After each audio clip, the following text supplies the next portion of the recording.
This conference will now be recorded. Okay, I guess. Hello, everyone. Yes. Oh, Kevin, let me do some introductions here really quick. Okay, so welcome everyone to this virtual problem-solving meeting with City Councilors of the 1st District. My name is Eli O'Sullivan-Kurtz. I am the Operations Specialist at Northland Neighborhoods Incorporated, and we are hosting this event for you all this morning. We've got a pretty big slate of speakers here, so I will go ahead and pass this off to the folks who are getting us started in just a moment. But first, I did want to mention NNI is also going to be hosting a virtual town hall with U.S. Representative Emmanuel Cleaver this coming Thursday, the 7th at 9:30 in the morning. So if you want to ask questions of your congressman, you can tune into that as well. With no more ado, let's move into the meeting. I want to introduce City Councilor Kevin O'Neill, who will get us started here. Okay. Are we going to do introductions from those on the Zoom? I think we'll handle the introductions for each speaker at the beginning of their presentation. Okay. So thanks everybody for being here. I'm excited to get back to doing these and at least hearing some of the feedback on some of the issues that are happening in the city, and I want you guys to be updated on everything that's going on in the various departments. So thank you, Heather and Deb and Eli, for helping put this together, and Marcus and Diana. So let's just get right to it. I think our first speaker is going to be David Miller from Public Works. Is he on? Yeah, yes, Councilman, I'm on. This is David Miller. Thank you, David, for coming. And folks, just so you know, sorry, David, I'm going to interrupt you just for a moment. So that everyone listening is aware, please make sure that you've muted your microphone and turned off your camera, just so that we have minimal audio-visual chatter in the middle of this. However, if you do have questions for the presenters, the chat feed is open. We'll try to get to as many of those questions as we can, so please type them there, and I will go through those at the end of each person's presentation. All right, so back to you, David. All right, appreciate that. Good morning, everyone. We'll got a big agenda today, so I'll kind of move along through these items. The first one, for you that can see the screen, is Northeast 112th Street and Stark Avenue improvements. Those were lumped as one project. Now we've kind of separated them. So first, I'll talk about Stark Avenue, and that is a section of road that starts at 112th Street and goes northward. There's a curve there in the road through the woods. It's kind of a hazard to drive on, and this project is to straighten out that curve.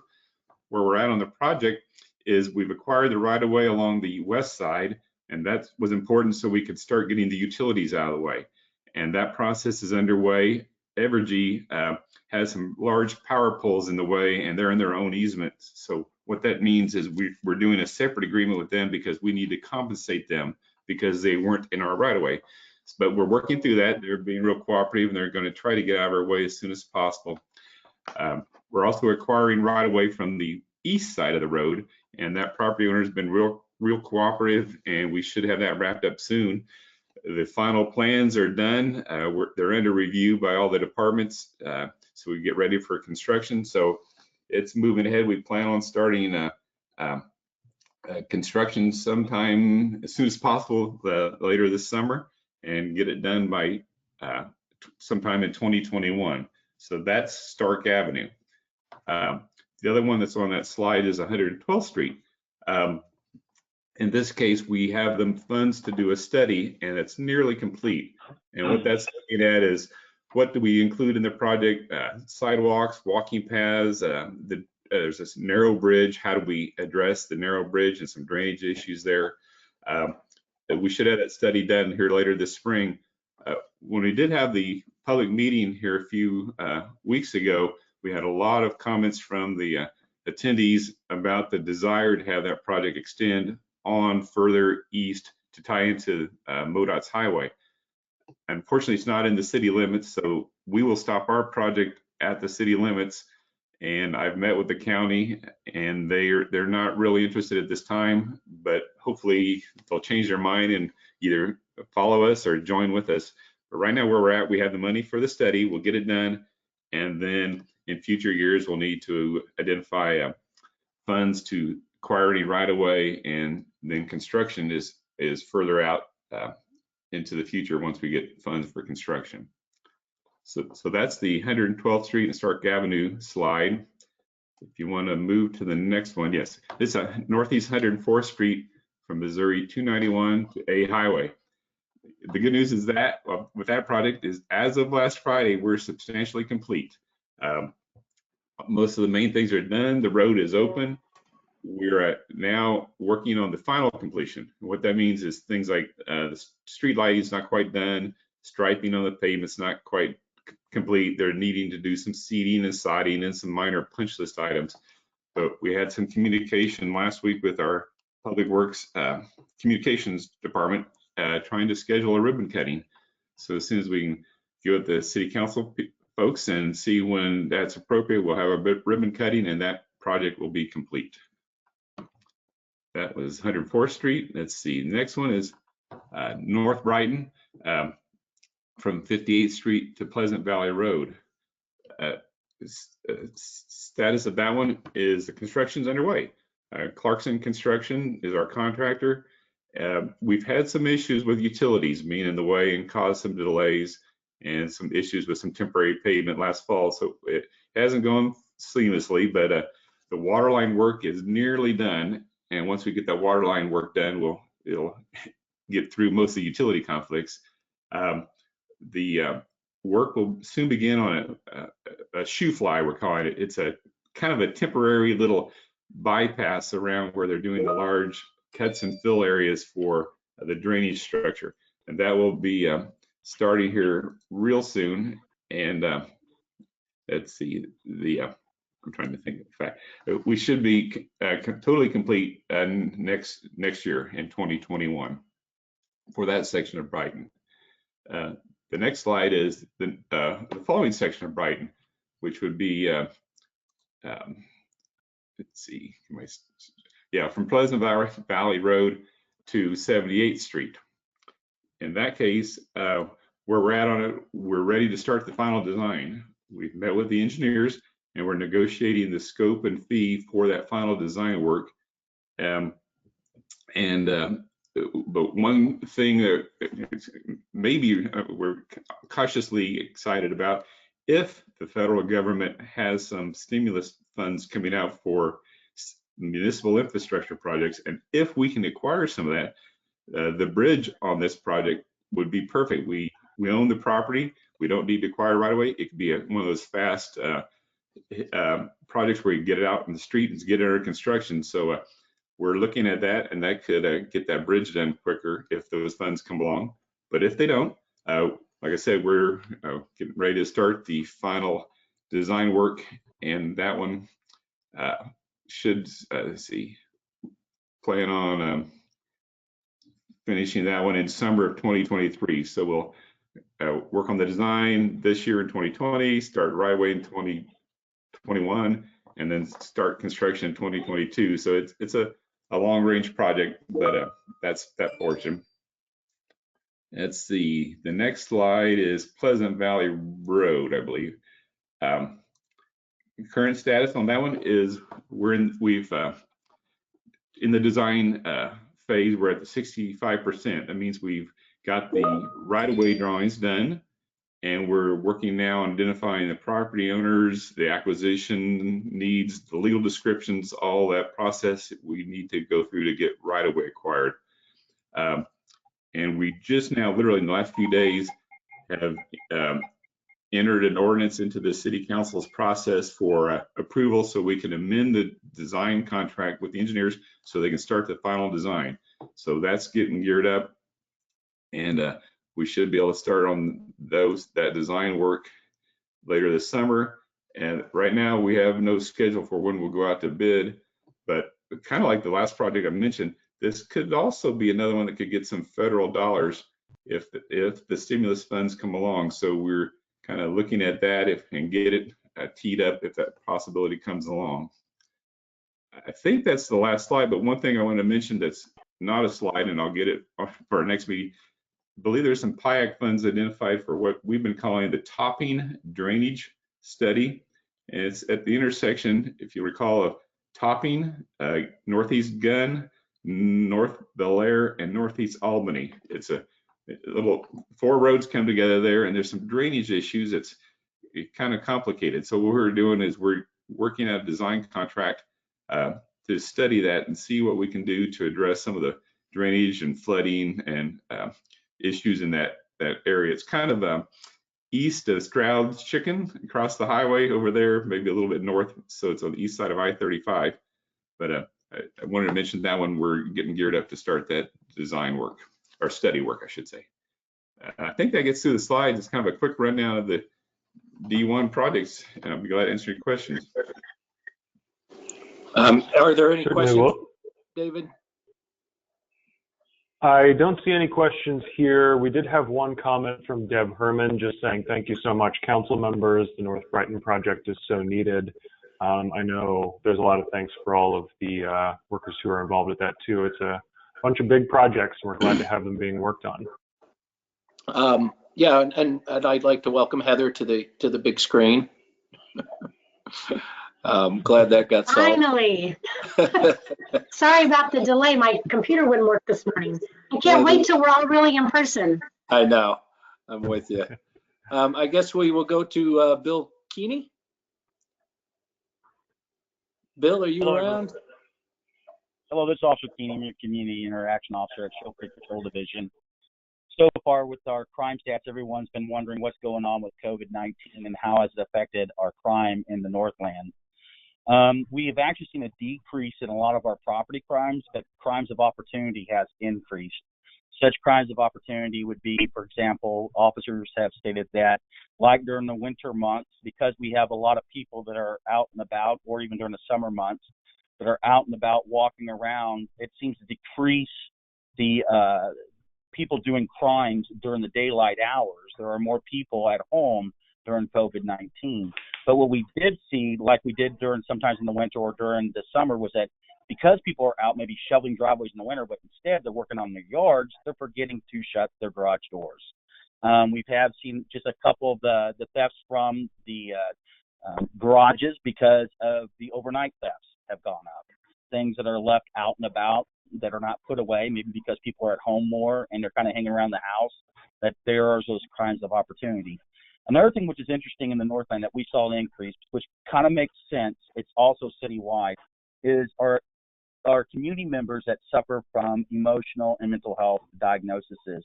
We've seen an increase in a lot of suicidal calls where officers are going out and responding to those. Our health providers at Tri-County, we're blessed up here in the Northland. They've reached out with their social workers and also our CIT officers to do a lot of follow-up with those community members to assist and help them.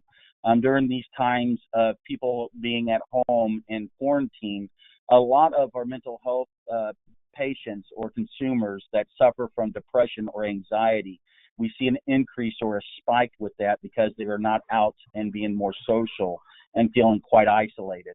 And so we have seen an increase in those calls for service. Another thing that's been alarming is we've been getting a lot more shots fired calls in the overnight hours. I don't know the reasoning behind it. We did have an incident. I'm sure you all might have seen it on the news. I do not know if you have or have not, but not this weekend, the prior weekend, where we had disturbance at one of our apartment complexes between two individuals, and the suspect was charged by the victim of a shooting, and the victim had charged him with a pretty substantial sized stick, or almost like a log. The suspect felt that his life was endangered and did render fired gunshots at him, and it did kill the victim. I'm not saying that's an increase that's going on, but I know that when people have sounds of shots in the area and then they hear that over a weekend we had an incident like that, the fear goes up. We are definitely tracking all these. We are trying to use more modern technology to be able to find out where these shots are coming from and why they're coming from.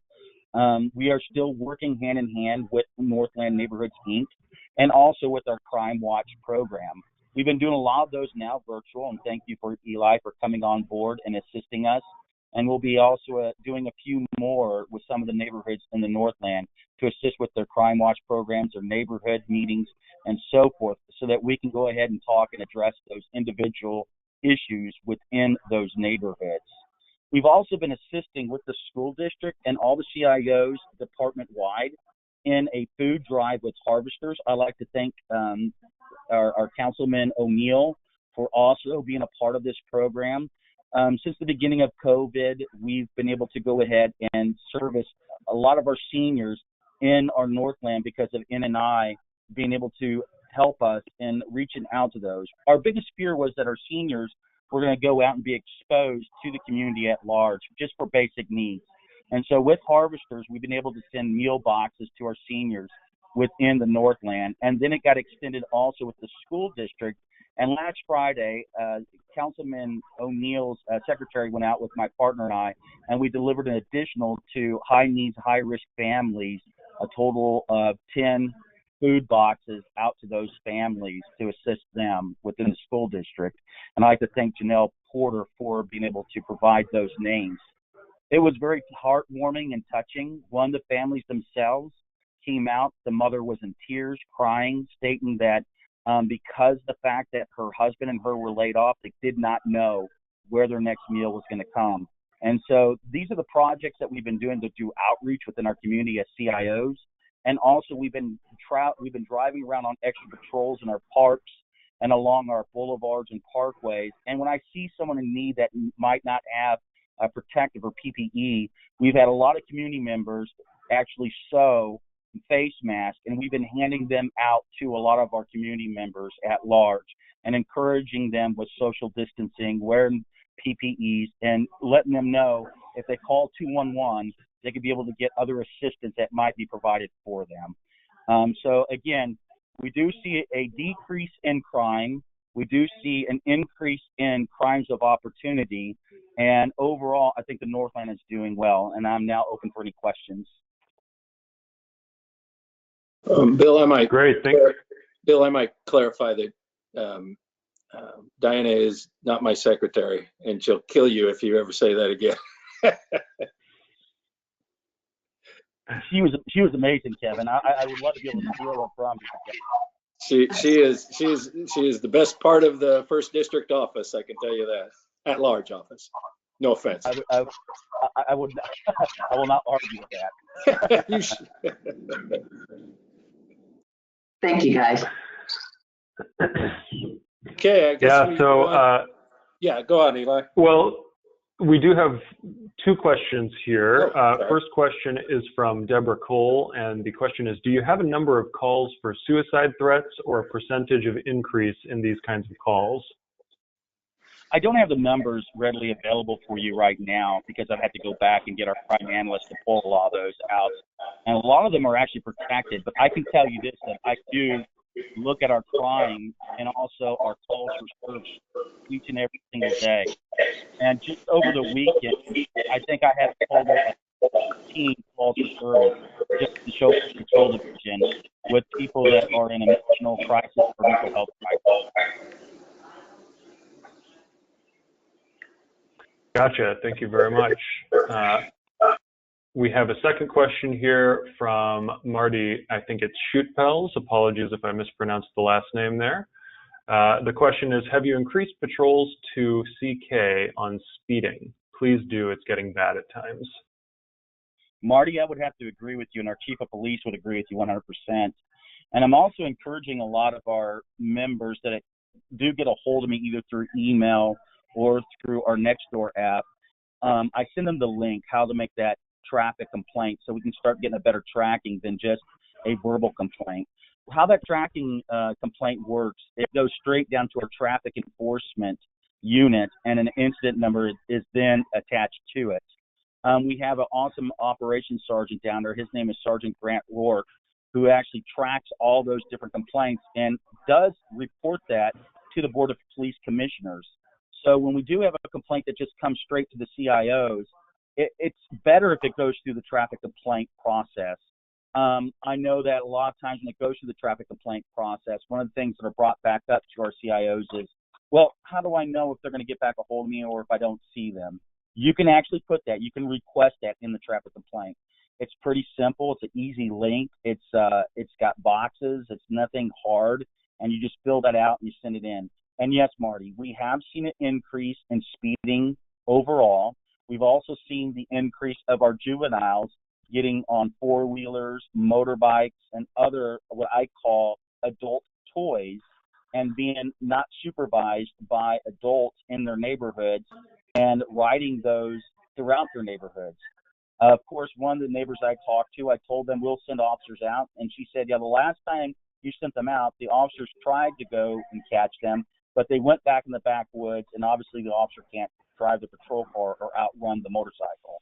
And so the biggest thing is when neighbors talk to each other and they find out where those juveniles live, please send me that address, and you can email that to me. And Marty, you have my email. And for those who are on this right now who do not have my email, it's at william.keeney, Keeney, @kcpd.org. Great, thank you very much, Bill. And I know we've got more speakers to get up to, and it's about time right now. Haven't had any other questions in, so Kevin, I'll let you take it away. Okay, Bob Davis from Water Service Department. Take it over. Okay, do you have my spreadsheet to display? There we go. It's not at the top. Scan to the top. There we go. First project, Northeast Davidson. We are getting the easement signed from the residents. We had a meeting with them. So we're getting a price now to proceed with construction to our on-call contractor. So we won't have to bid this because it's a pretty small project. It's one inlet and some grading. So we hopefully will get that one buttoned up this summer. The 7800 block of North Euclid, we opened bids. We've made an award. We're waiting for the contract to get processed with 4J Environmental, and we should be NTP in that contract here in the next month or so. Next one, Buckeye Creek Bank Stabilization. This is a Corps of Engineers project. They're about 25% complete with the study. We have a cost share agreement, but what we're doing is we're waiting to sign it in May because we wanted our new budget year and to still be in their budget year. We have to do it to comply with the federal requirement because their budget year ends in October. So we had the May to October window to get that complete. But the intent of this is to enter into a design, and that won't be complete until 2021, and then construction after that. Next project, North Flagger Road. We've had a couple requests from the neighbors, so we're extending our project through 2 more properties. So we've ordered some additional survey, and we'll have to have a public meeting with all 3 property owners when we get that survey done and have a preliminary design. So we have amended this preliminary design a little bit to try to satisfy the residents. And we appear to have enough money to take care of both.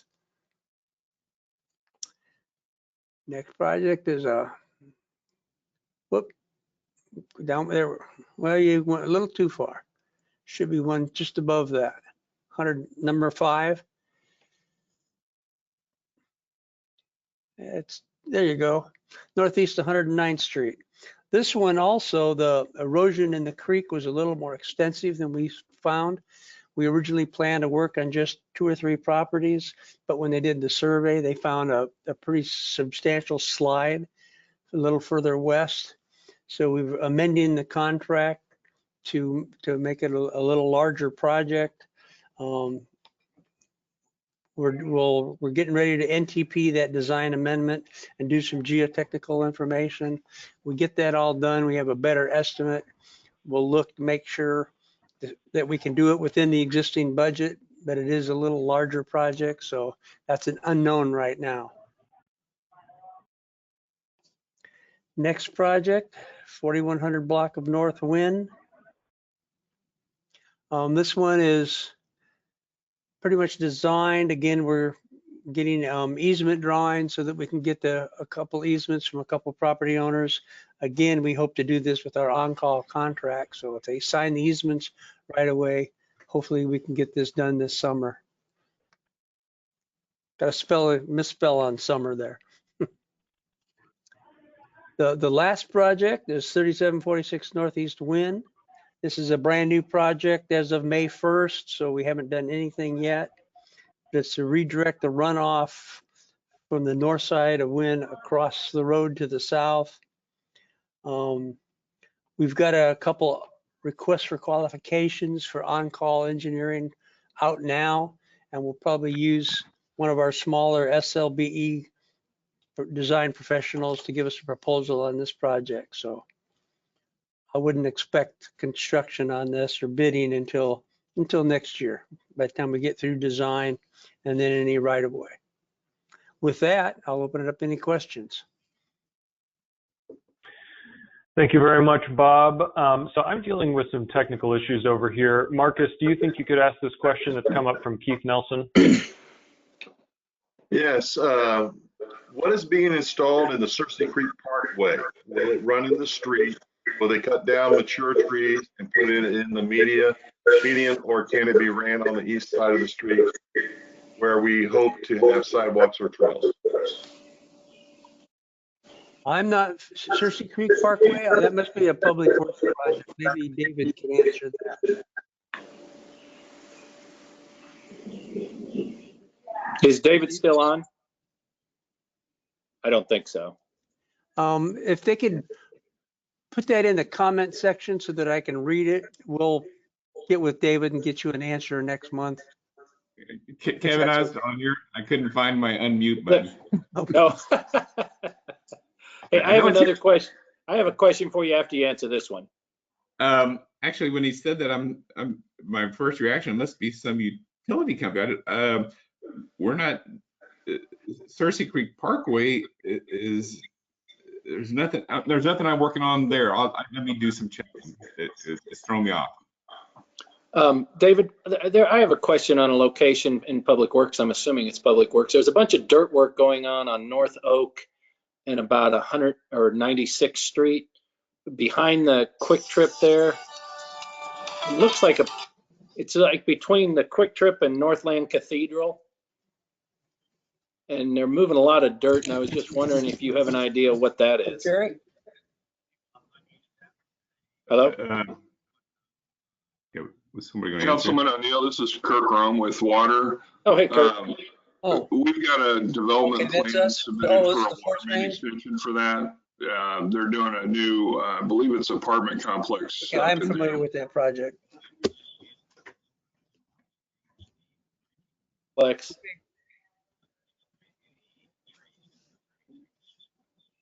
Okay. Any more questions for Bob? Okay, I will report that. Okay, thanks, Bob. Appreciate you coming. Okay, let's see. Yeah, Hello, no this more is Bob questions in Davis the chat. again. Yeah, Bob. Yeah, Terry just called me, and that Cersei Creek Parkway, that is where we are slip lining underneath the road, and we're just going to temporarily close a lane while we fuse the pipe together. And this is the pipe that's going to get pushed all the way underneath the river, like 4,000 feet of continuous pipe. Does that answer the question?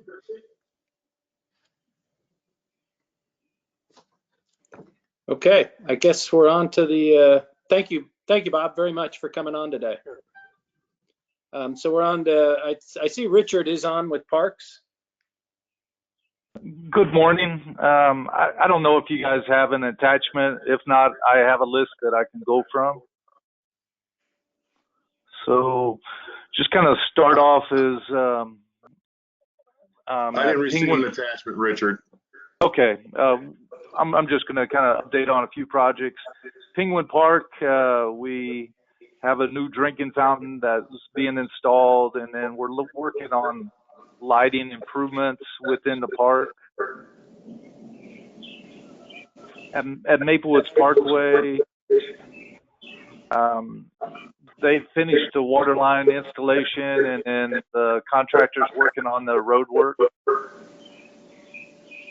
At Hodge Park, the contractors completed the work on the parking lot, the playground, and then the athletic fields. At Inglewood Park, we're working to install a new fence around the playground, and then also rubber rise surfacing on that playground area. And those are projects that are in construction. San Rafael Park, we have a new water fountain that's being installed. Northampton Park, we did have some PIAC funding, and we're trying to get a neighborhood meeting set up. So we've been reaching out to the neighborhood representatives to see what the best way to, set up a meeting, either through Skype or Microsoft Office. And then the I-35 in Shoto, the trail project, we have reviewed plans, and submitted our comments back to MoDOT. So that project is for the trail that's along Shoto under I-35. Next project that Cooley Park received a lot of new PIAC funding. And so our plan there is to kind of start with the master plan that was already done, engage the neighborhood, and then kind of make sure that we're starting off with the improvements that they wanted to see done. And then we'll get that work, we'll get that work bid out. Shawmere Woods, there's money there, but again, it's kind of similar to the Northampton project, is we're trying to set up a neighborhood meeting and trying to work through this COVID process. And then Buckeye Greenway, that one does have funding. And then we reached out to the neighborhood, and then there is a piece of land that is up for sale there, but we can't use the PIAC funds for that to purchase that. And so we're looking at, other ways to, maybe purchase that without PIAC funds. And so also, I think the overall request there is connection from the school to the neighborhood that's over to the east. And then the last project that I'll talk about is North Troost Trail. On that one is we're going to work to bid that out in June to kind of see what kind of prices that we're going to get. And that's for the section that's just north of Vivian Road, that last piece. And then I'll touch on one last thing is we've been working with the Workers Memorial Project, and it's planned for Waterworks Park, and it's working with the trade unions on honoring workers that have lost their life during construction projects. And it's being planned up at the top of that parking lot at Waterworks Park. And so we've had an artist that's kind of designed a concept for that memorial. And then also we're looking at how to finish up the plans. And then there's still quite a bit of fundraising that needs to occur on that project. And then I did forget about one last project, that's the Francois Shoto sculpture piece. The sculptures have been installed on top of the bluff. The bluff has been completed. We're still working through some detail issues on how the bases of the sculptures tie into the actual bluff piece, but that's moving along really well. And then I really need to give all the credit to Council District 1 and to Keith Nelson to get it to this point. And also we've been having discussions on how we would start developing plans for phase 2. So with that, that's pretty much completes my update, and I'm glad to answer any questions.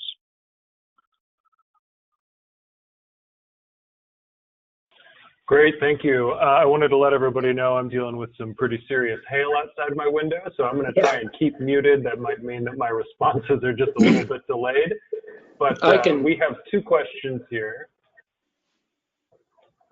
First question is from Marty Shootpels again, asking if there's a timetable for the trail at I-35.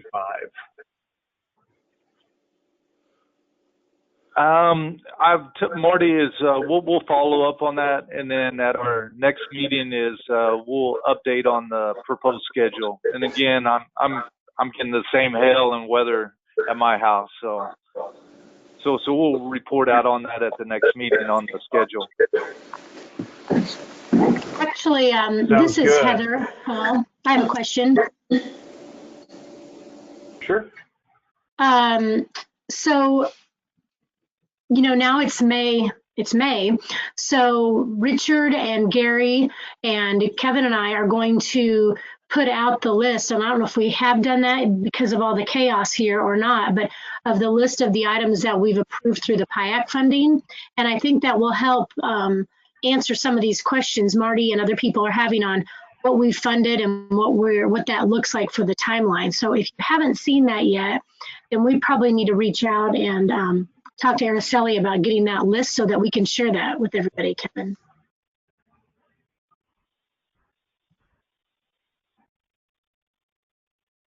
Yes, that's a great idea.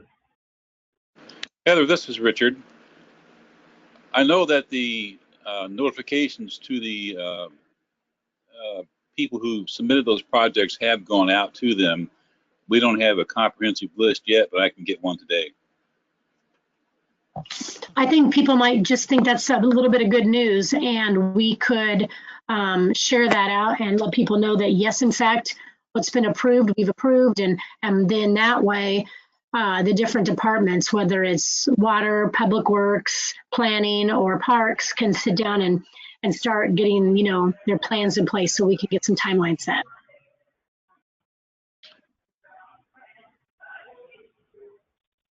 Certainly. If that covers that question, we do have one more here before we move on. Did anybody ask about that swimming pools? Yes, Deb Herman asked, what is the plan for swimming pools opening this summer? Okay. That's a great question. We're kind of working through with our department.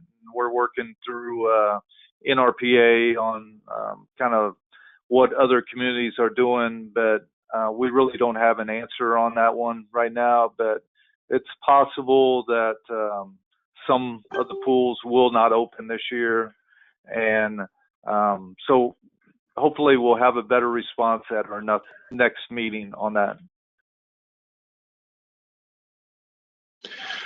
Great, thank you very much. It looked like there was a question on Hampton Park. I don't know if they got answered. And we also have Jody Creamer on the line, and she can give an update on some of the park plans.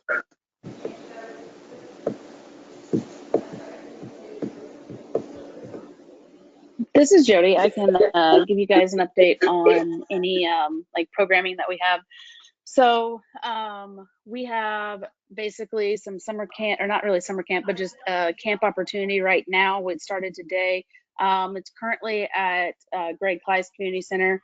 It's for those employees that do go back to work today and everything. And if need shows, then we can extend that program up to Kansas City North as well. You know, for those employees that do need that care for their children. Additionally, we plan to open the Kansas City North Community Center the 15th, 16th, based on that once the stay-at-home order is removed and everything. So that building will be open. There will be some restrictions to it. We are kind of working through exactly what those will look like, but it's going to focus a lot on your fitness members and stuff like that, as well as day camp kids, as well as just kind of those basic necessities. We won't have that. This conference will now be recorded.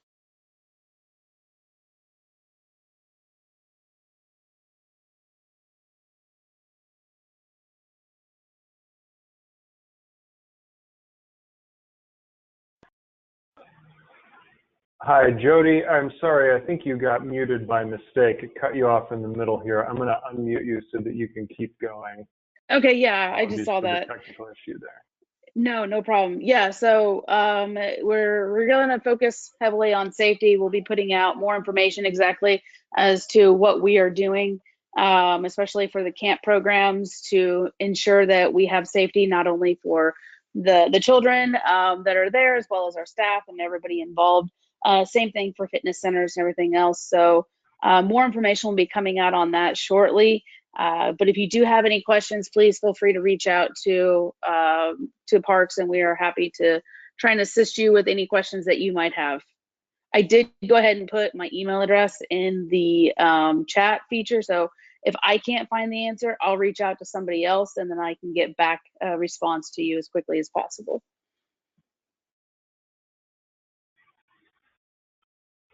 Wonderful, thank you. So if there are no more questions for Parks and Recs folks, I suppose we can move on. Okay, is Paul Pierce from Human Relations on board?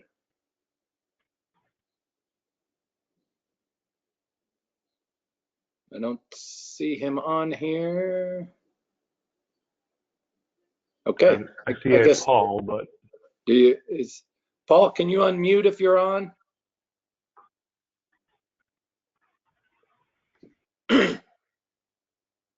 Why don't we go to the next one and we come back to Paul if he's on there. So let's go to Richard and Gary with PIAC. You guys on there? I know I've heard Richard.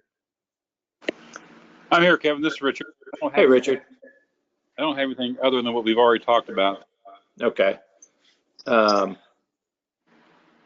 Well, thank you for joining. We'll go on to Morgan. Is Morgan on with city planning?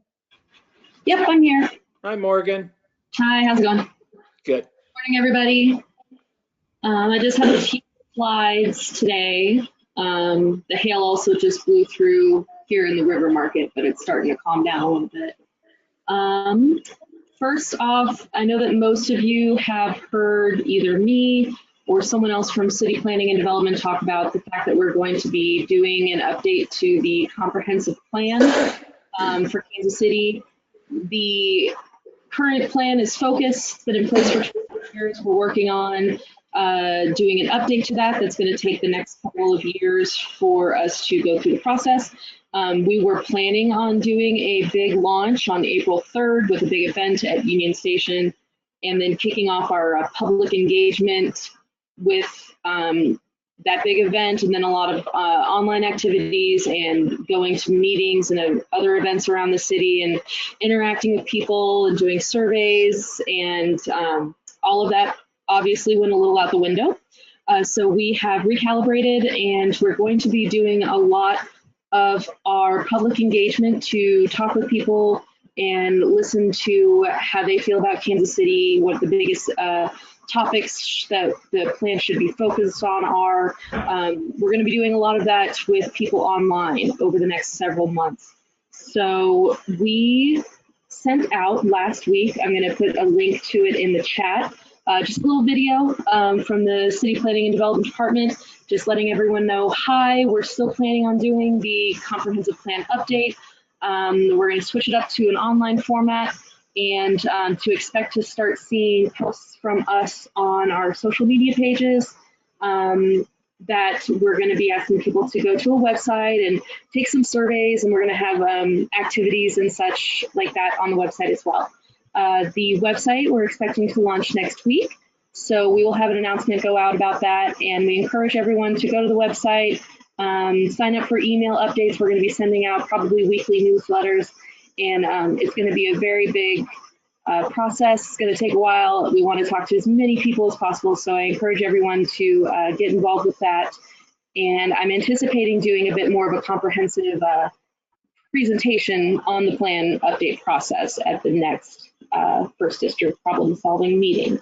So I'll get some more information for you then.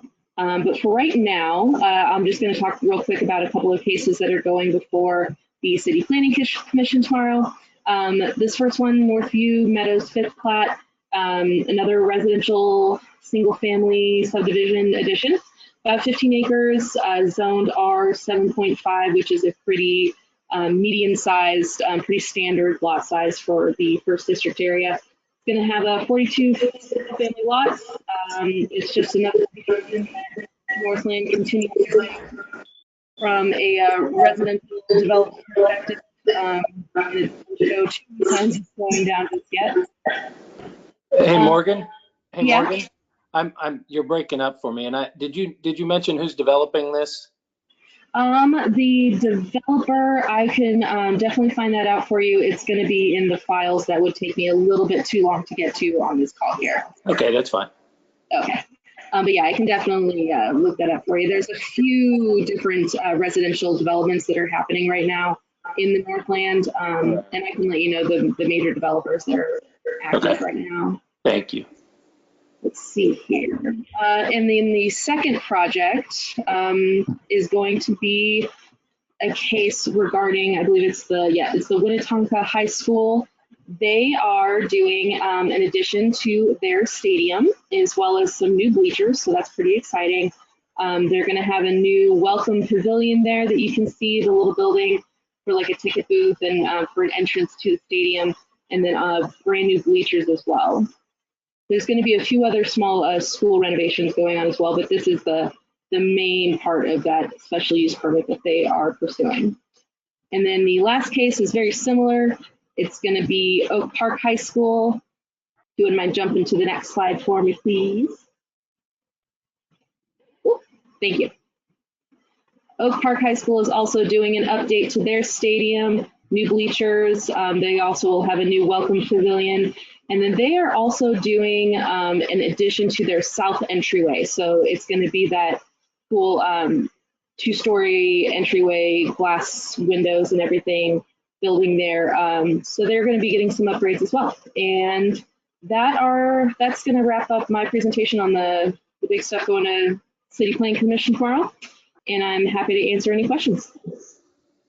Okay. Do I see any questions? There have been no questions that have come in during this presentation. All right, then let's go to Kirk Rome with Water Services.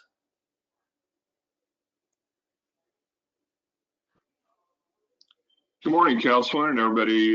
This is Kirk Rome with KC Water. Just wanted to give a quick update on our water main replacement program.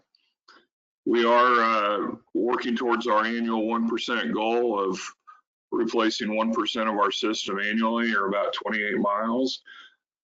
As of last month, we were at 24.5 miles and anticipate getting close with the reporting still coming in for April of getting close to our 28-mile goal once we get that footage in. Talking about some of the projects, we've got the North Truce to North Cleveland water main replacement. That's mostly complete. There is some minor punch list items remaining on that. We have the project that's been talked about a little bit already, the North Brighton from 55th to Pleasant Valley Road. That's the one that we're replacing both a 12-inch distribution main and a 36-inch transmission main that feeds up to the Shoal Creek pump station and quite a bit of the area up to the north and east. That project's moving along quickly. Rodriguez is the subcontractor working under Clarkson. This past week, they did quite a bit of work at the intersection of Pleasant Valley Road and North Brighton, getting that water main installed. And we anticipate that, I think David mentioned that we're looking at finishing that up here in the next few weeks. And then you'll see more, probably more grading and things like that once that's all done. We've got the North Lister to North Sycamore water main replacement. It's about 95% complete with construction. And then the North Randolph to North Wallace that Blue Nile's doing, they've done quite a bit of work pretty quickly on that. That includes the segment on Northeast Underground Drive, just to the east of 435. And anticipate wrapping that project up in the next few weeks as well. And then we also have 3 projects that are under design, and we'll continue to review projects and put them out to bid. And we're A lot of us are working remotely, but we're continuing to move those projects forward. And with that, I'd be happy to answer any questions. Wonderful. I have not seen any questions come in for this presentation, but there was a comment about the previous presentation for city planning. This is from Tammy Henderson. She says, just a comment, North Kansas City Schools still has to pass a bond to do the OP and WHS improvements. The election was moved from April 7 to June 2nd, so please vote.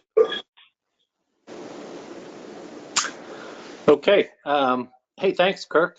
Appreciate your getting on with us. And if there's no questions, we will have Deb Herman close this out for us.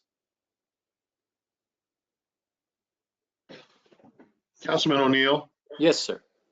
I don't know if you've seen the messages that I sent, but we also have Commissioner Nolte and Dr. Archer that are on the line. And if you would want any updates, I would love to have. We'll go with Rex and save Jerry the best for last.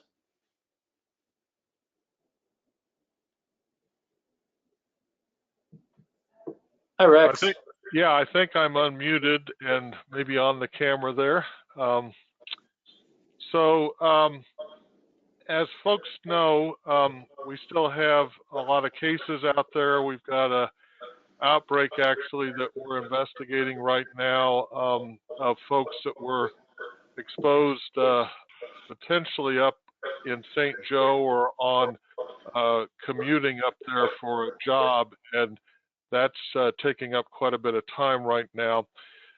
As we loosen these restrictions, we're trying to do it in a way that we won't have a huge outbreak and rebound that then we have to tighten way back up again. So you've probably heard that the quote, and I hate this term, all businesses are essential because they're providing employment for our residents, but some businesses were less essential for people staying at home, and so that was kind of that category.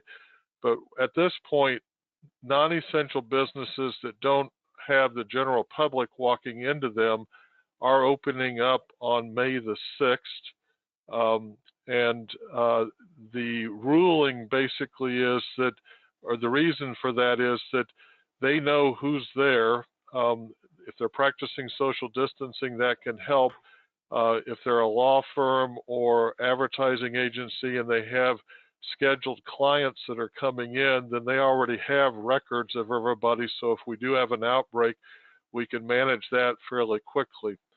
For businesses that are were previously basically deemed non-essential, although I would argue the way my hair is getting to the barbershop is an essential service. But as we open those, we're doing what was called the 10-10-10 rule, which basically says, regardless of the size of the establishment, they can have up to 10 staff and customers at the same time.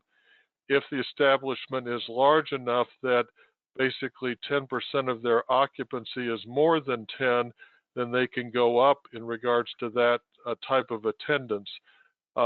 However, if they have folks that would be visiting for more than 10 minutes, and this is to try to balance the risk of getting the infection if there's an outbreak or exposure at that location, then they're required to maintain logs of the people that come with phone numbers.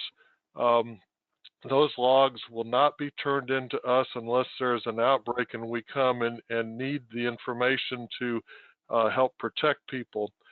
As an example, we've done this with swimming pools for years where people have to record that they're doing what they're supposed to be doing and checking the chlorine and so forth at the pool. They don't send those in all the time, but when we come by with an inspector, it's verified that they're doing what they're supposed to be doing. And if they're not doing it, we may have to close them down until they do cooperate. It'll be the same thing with this issue. We may have spot checkers coming by to make sure that the logs are being maintained. We're not going to look at them in any detail unless there's an outbreak. Now, we're fully aware that some people are uncomfortable with this. If they choose not to give their true name, we're not carding folks, we're checking their phone numbers, but they're doing that at their own risk, because that means that if there is an outbreak, they could be getting the disease, not know they have the disease. About half of the cases we're finding now are people that are asymptomatic that are spreading it, so they could take it back to family, friends, or loved ones, put somebody in the hospital or worse because we weren't able to contact them. So that's the kind of general measure. With that, I'll just kind of open it up for any questions. The FAQs on the city's website, I think, are pretty detailed. Hey, Rex, I got a question for you on pools. I've read things, and I don't know if they're true or not, but they said that the chlorine is actually kills the virus, and I haven't heard if that's a fact or just another fun statement going around. I've not seen these specific studies or research, but it is our belief that yes, we will be opening pools at some time this summer. We're looking at, can we do that by the normal holiday weekend? We will probably have some requirements and limitations on occupancy, as well as spreading out of any places that people can lay down or sit, kind of thing, so that it's staggered a little bit. But yeah, between the general UV from the sunlight, although people may forget that the sunlight is on top of handles or various things that you might be touching, but it's not underneath. So there still are some issues of where even out in the sun, you can still have the virus because somebody reaches around that handle and is keeping the virus on the underneath side. So there's no 100% safe way to be out. We're still telling folks that are over 60 that have various pre-existing conditions, and particularly if you're over 70 and have those, you absolutely should be avoiding all the contact you possibly can. Unfortunately, some people are saying, oh, everything's okay, we can all go out and do what we did before, and if we do that, we will have a surge, we will have an overrun on our hospitals, we will, you know, St. Louis County has 177 deaths already recorded, and they're only twice our population. We have 15, I think, because people have taken these measures seriously here, and we were able to get ours on a little earlier in our epidemic. So it's going to be a fine issue. We need to reopen. People need employment. So I'll kind of stop there. Any other questions? Sure. We have a few questions that have come in here. First question from Deb Herman. Do you think it's advisable to open up as cases continue to grow? The easy answer would be to say, no, it's not. But unemployment has health consequences. You know, the stress of people having built a business over decades and having it challenged in these times has consequences. It has impacts on your personal health. So we're trying to balance this. Our first priority is we definitely have to shut down if we know that we're overrunning our hospitals. But I'll tell you right now, because the hospitals canceled most elective surgery, both because people didn't want to go in and take the risk of getting something, but also because it wasn't something that had to occur this month or next month. Hospitals, not all of them are for profit, but their survivability is based largely on elective surgery. So it's actually hurting the hospitals that we're not able to get people in there. We've got to balance this. We're trying to do the best thing to weigh out all the different risks. Do I predict that we will have to shut down like we did originally at least 2 or 3 more times over the next 18 to 24 months? Yes. I am afraid that the governor has opened up too much. The governor is going to allow kids to do competitive sports this summer, and I think that's extremely dangerous. How do you sanitize a basketball between each person touching it? It's just, you know, it's ludicrous that we could be doing some of these things. So we're going to have surges and outbreaks. We will have to change these requirements. This conference will now be recorded. This conference My will now apologies. be recorded. Okay. This conference will now be recorded. So we're working through that right now. Okay. There's a couple more questions we have. Let's see. Yeah. Deb Herman also asks, where can NNI get a reliable source of masks and gloves? And I think that question probably goes for other businesses in Kansas City as well. Yeah, the mayor was announcing there is a website. I'm trying to remember the link right now. We can work offline with this and get it out to everybody. It's both for a lot of businesses that are gearing up.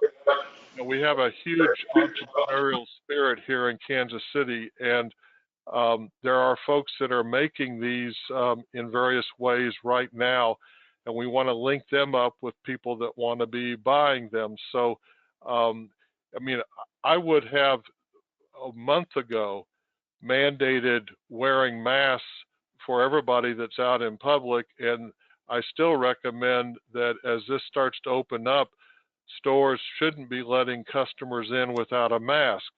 But when there's a shortage, then that denies people sometimes of a needed service. So we're not quite at that point yet, but even just wearing a bandana or a scarf across your face can at least, if you're asymptomatic and you've got the virus and you're shedding it, you're less likely to infect others.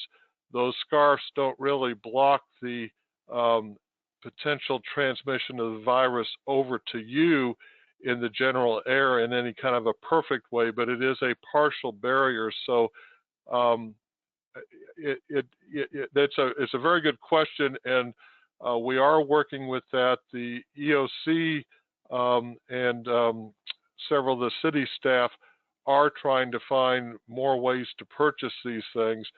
Unfortunately, we have suppliers in this country that are still being allowed to move and sell this product overseas instead of mandated just to keep the products here in the U.S. right now. So we do have some struggles with PPE. Sure, thank you very much. So another question here from Diana R. Can we get an update on antibody testing from Dr. Archer?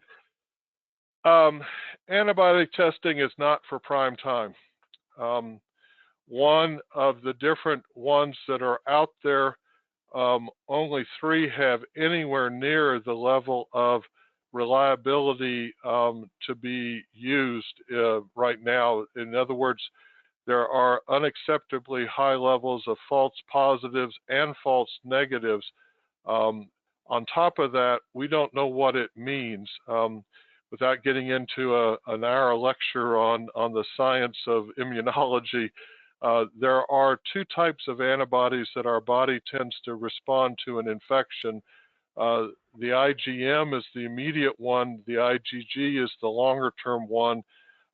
These antibody tests, with rare exceptions, aren't differentiating between those 2 and aren't looking at titer or quantitative levels of the antibody. Until we know whether, if you have high level of antibody, does that protect you from reinfection or not? And right now we don't know that. So the real purpose of the antibody testing is for community surveillance, but it's even 3 weeks behind because it takes at least 3 weeks from you've been infected to actually have antibodies at a level that are picked up by these tests. So I guess I don't want people to think that, oh, we've got this magic cure to be able to tell, well, I've had the infection already, so I don't have to wear PPE and I'm not going to spread it to somebody else. We don't know that yet. Gotcha, thank you. Last question that we have is from Lance Lenz, who asks, do you have any advice for dental offices, hygienists specifically, due to aerosol production? You could probably see by my sigh that I've been struggling with this. The CDC guidance is different than some of the different dental association guidances. I've had conversations with some of our dentists and dental hygienists, and this is a tough one. I mean, we're still basically saying, you know, unless you're in an emergency situation from a dental standpoint, we probably don't know how to really protect people. You can't wear a mask while you're having dental work done on you.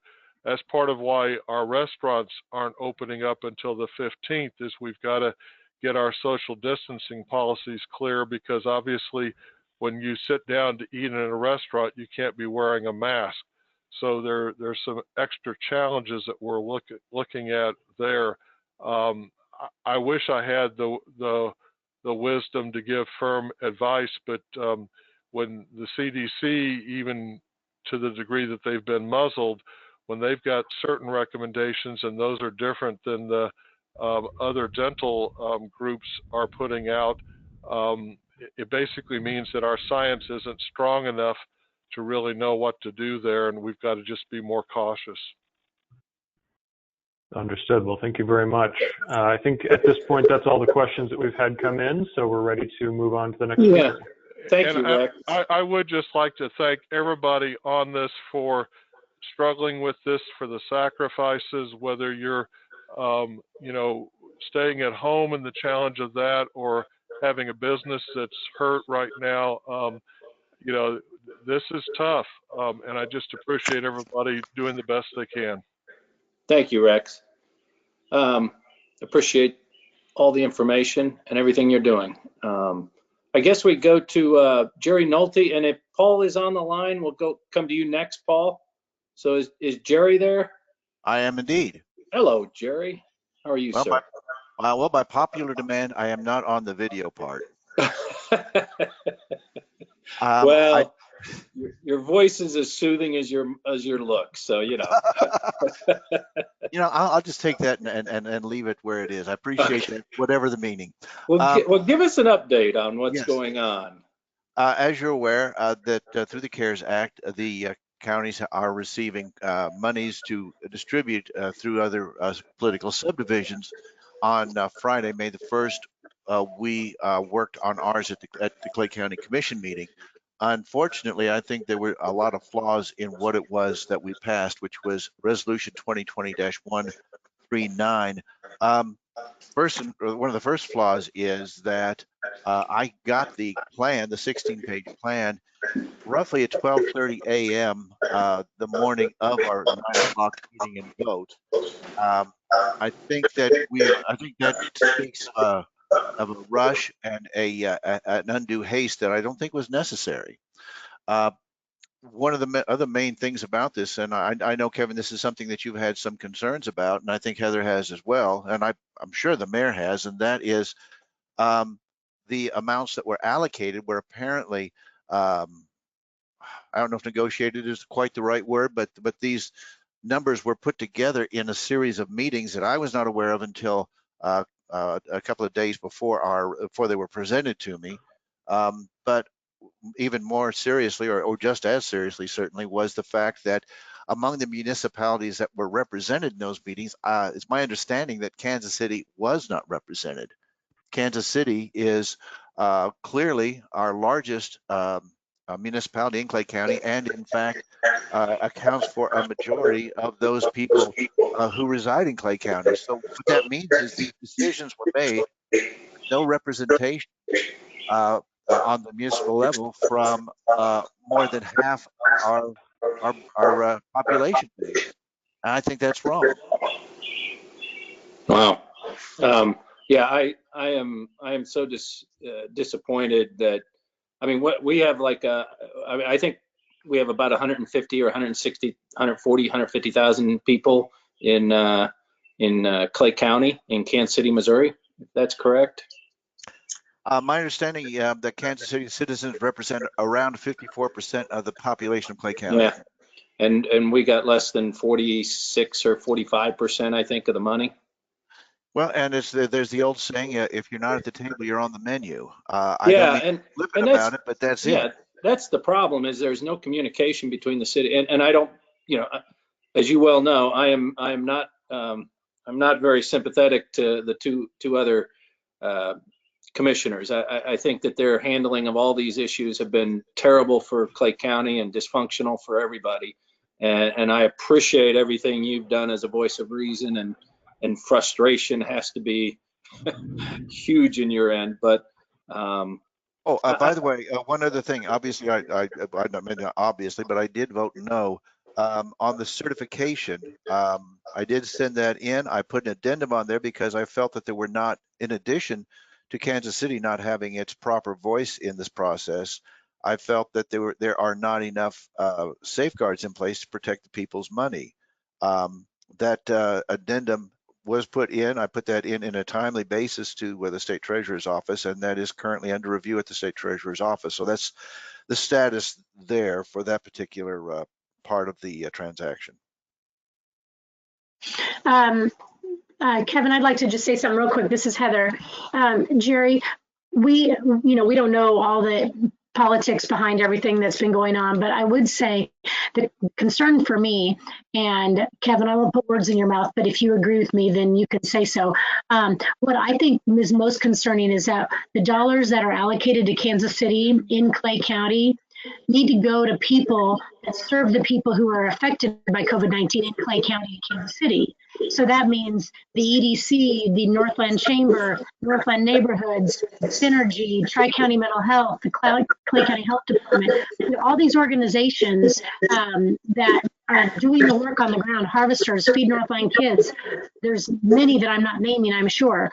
But I feel like that should be where the money should be allocated, because that's then going to go to the people that we know in KCMO, Clay County, who've been affected by COVID-19 in all the myriad of ways that are happening. So I don't know how we can make that happen, but I feel like there has to be an accountability, because I do believe at the end of the day, we don't just get this money for free. We have to account for it, we have to prove it, and we have to justify that it's not going to the 3rd district or the 5th district in Jackson County when it goes into the Kansas City coffers, and that makes me a little nervous. yeah, I totally agree, Heather. This is my fear, is that these deals are made behind the, when you don't have transparency, people start thinking the worst. And right now, there is no, I don't even know where the 11 million is going to go. Are you aware of, has there been I know the money has been allocated to all the various municipalities. I have that sheet, but I don't know, does it go to Kansas City, Missouri, general fund, or how is that, Jerry? That's a little unclear. Once again, that's due to the haste of what's going on here. And Heather raises a great point, and that is our responsibility for our different constituencies, our overlapping constituents, is that this money was meant for the benefit of citizens of Clay County, Kansas City. That's to say the Kansas City portion of it. And that's one of the many safeguards that I don't see in place. We have to make sure that they have the ability to do that.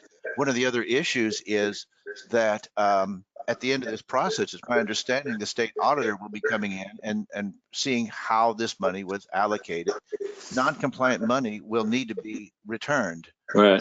And that could be a very serious financial problem about this time. Well, next year, that could be a very serious problem. Unfortunately, my other two comrades on the commission don't have a very good record with audits and making accountability a real concept.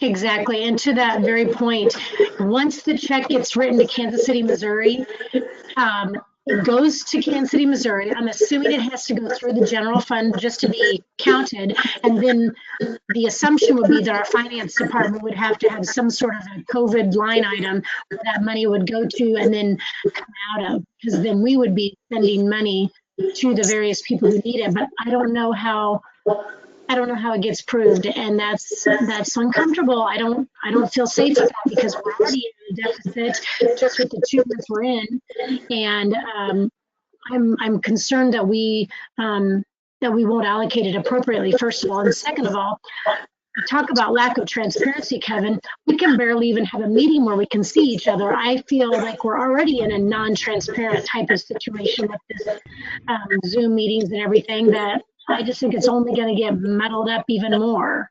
Yeah, I understand it'll probably go through the general fund. I guess what my concern is, does it get lumped in with the Jackson County money, the Cass County money, and the Platte County money, and then everything is just allocated based on, need, and then again, the Northland suffers because we have the impression that we don't have the need.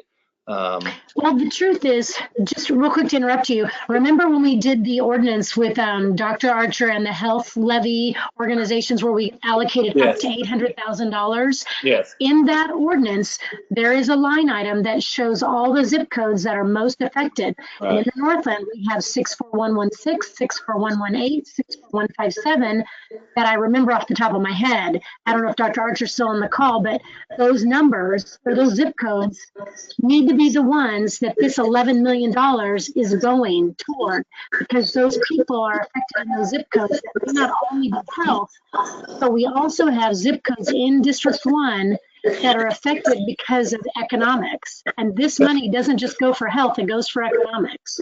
All right. Kevin, may I dispel one other, I don't know if rumor is the right word, but one other misconception that seems to be floating around, and that is that we had a May 1st deadline, which was obviously last Friday. While I'm trying to work with the commission, trying to work to get more transparency, the fact is this: it's not a deadline. It's the date under which the first disbursements would be, the initial disbursements would be going out. If we need, we have the time, is what I'm saying, to go back and make this right, and to slow this train down a little bit and say, you know what, let's put in the accountability, let's put in the assurances that the people who need it, the people in Jackson, or excuse me, in Kansas City, Clay County, are going to be served. And I'll be sending out, actually, probably once I get off of here, I'll be sending an email to both you two council members and the mayor saying, here's how we might be able to get some traction on getting accountability. Yeah, I think that if you could, to convene a meeting that would allow us, the various people to get together and kind of figure out something we can do to make sure that this is transparently done, and that everybody gets their due share of the portions of this money they need. We can certainly talk. I know that Heather does. Kevin, if you don't have my cell phone number, certainly I can get it to you, or Heather and Marcus have it. So by whatever means, let's not let anything go by us for lack of reaching out to one another. And I know you're very open to that. Yes, definitely. Good. Thank you, Jerry. You're Thanks, very welcome. Jerry. Appreciate it. We do have a listener question, Jerry, if you've got a chance to answer that. I'll give it my best shot. So Marty Shootpels asks, so is there a link to this Clay County action plan with a breakdown? Oh, there's a plan. Oh, okay. Excuse me. It's been up and down. It is at, and I can go ahead and put that out there. I don't have it right in front of me. At least I don't think so. Let me see if I've got it. I apologize for taking a few moments here. Okay. I'm going to post this under comments for everyone. Let me see if I can chew gum and walk at the same time. Let's see.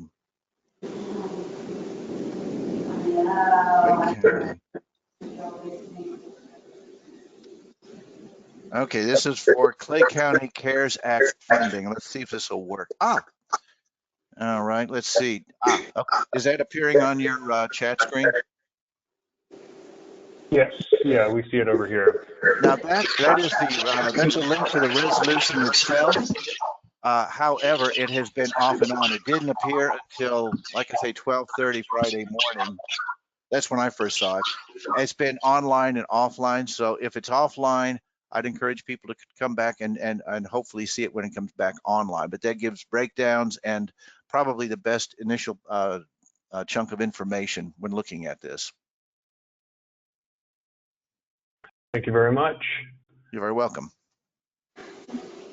Okay, I think, thank you, Jerry. I guess Paul, is Paul still on the line? Maybe Paul not. Pierce. Paul Pierce? I do not see him by name anywhere in here. Well, if that's the case, I guess Heather and I and Marcus and Diana want to thank everybody for coming on. Heather, you have anything to add? I just want to say thank you. This is a bizarre way to meet, and we're grateful that you all are willing to still let us continue to meet with you at First District Council problem solving. We are going to continue to do this, though, if it's okay with everybody, and I guess I'd like you to put in the chat if you're okay with it, for us to do this on Monday mornings at 10 a.m. We won't do an actual First District problem solving every Monday morning, just still, this is just for this today. But next Monday, we'll still go ahead and meet just at 10 o'clock in the same way. Just get your feedback and questions and thoughts. And if there's something going on that you need to know or that we need to know, we just want to keep in touch with you until we can actually see you face to face. Right. And we'll continue to do that. Just FYI, next month when we do have First District problem solving, Carol Mackin from Evergy, which is formerly KCP&L, will be on to give us an update on what's going on there from their status. So keep us posted, keep telling us what you need, follow us on our social media as well as on our email, and through Deb and everybody at Northland Neighborhoods. You guys have been so great to make all this happen. We're just really glad we can do this in a safe way, although we missed your faces. So thank you very much. And I might add, we'll try to, not all of these will be an hour and a half long. We will try to, whatever is happening that's important in the city at that point every Monday, we'll try to get somebody there to elaborate on whatever that issue is. So thank you, everybody, and have a great week. Yeah, and I know, Deb, did you have any closing remarks that you wanted to make, Deb Herman?